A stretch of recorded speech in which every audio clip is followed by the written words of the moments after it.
So the next problem we're going to solve here is two-step equations. So when we're solving two-step equations, it involves two steps. So before we only applied one step. So now we have two steps to apply. So when doing this, we look at our problem. I want you to first copy down the title, so two-step equations. We have 4x minus 2 equals 6. Well, here our first step is we're going to draw our little dotted line down. You have to isolate x. So you're solving for x. We're asking you to solve for x using a two-step equation. There's two steps, we'll go over the specific ones. The first step is I want to isolate my x. So I can't do anything because if I divide by 4 on the one side, I have to divide every term by 4. So easiest thing to do is get rid of your subtraction or addition first. So we're going to add 2 because it was 4x minus 2 equals 6. Since it was subtraction, we want to apply addition. So when we do addition, we can say that these will cancel. If we do it to one side, we have to do it to the other side. So we're going to add 2. So here on that right side, we have 8. On the left side, we have 4x. Well now, so our first step is addition or subtraction. So now we have 4x equals 8. If we have 4x equals 8, we have to isolate x. To isolate x, we said, okay, well 4 is multiplied by the x. So we have to do the opposite. Well, opposite would be division. So I'm going to divide by 4 on both sides. If you divide by 4 on both sides, your 4's on your left side will cancel. And you're going to get x is equal to 8 divided by 4. Well, 8 divided by 4 is 2. So x equals 2 is your final answer.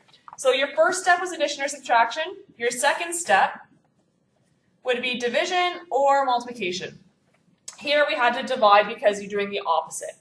So that's the first example we can do. You can check your answer. We can check our answers by plugging this value back in for x. So if we wanted to check if it was right, I'm going to write down my equation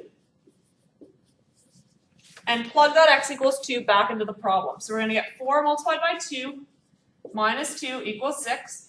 4 times 2 is 8 minus 2 equals 6. Well, we know 8 minus 2 is 6. So 6 equals 6. So we know our left side equals our right side. So our answer is correct. Problem here. N over 2 minus 4 equals 1. Well, really it's n divided by 2, minus 4 equals 1. Here we have to apply two steps again. Well, our two steps we know are going to be either addition and subtraction, and then multiplication or division. So our first step is always going to be addition or subtraction. So here, since we have minus 4 on this side, I want you to draw a little dotted line. You have to do the opposite. So since it's minus 4, we're going to have to add 4 to both sides. So I add 4 to my left side, add 4 to my right side. These 4's will cancel.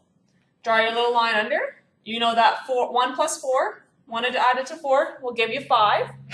And then we're going to look at our left side. With our left side, we're still left with n divided by 2. So we have n divided by 2 equals 5. I'm going to write it over here so it's a little bit less blurry. So we have n divided by 2 equals 5.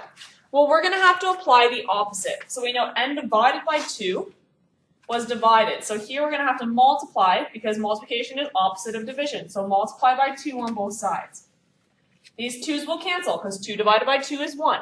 You could write 1n, but we don't want to write the 1, so we just write n equals, well, 5 multiplied by 2 will give us 10. So n equals 10. You can take that answer and plug it back, n equals 10, back into the problem, and you should see that your left side is equal to your right side.